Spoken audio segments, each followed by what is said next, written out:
کہ بدر کی لڑائی میں نے رسول اللہ صلی اللہ علیہ وسلم کو دیکھا کہ ایک درخت کے نیچے کھڑے نماز پڑھ رہے تھے اور رو رہے تھے، حتیٰ کہ اسی حالت میں صبح کر دی۔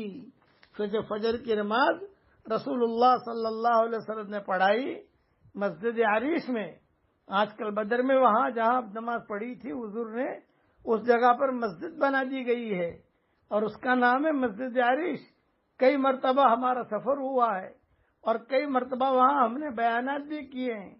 مولانا یوسف صاحب رحمۃ اللہ علیہ کے بیانات ہوئے ہیں، اس کا نام ہے مسجد عریش۔ فجر کی نماز پڑھائی رسول اللہ صلی اللہ علیہ وسلم نے، اور فجر کی نماز کے بعد دعا کے لیے کھڑے ہو گئے، سارے کے سارے صحابہ بھی کھڑے ہو گئے، دعا مانگتے رہے، پوری رات تھکے تھے، صحابہ لیٹ گئے تھے، سو گئے تھے، حضور صلی اللہ علیہ وسلم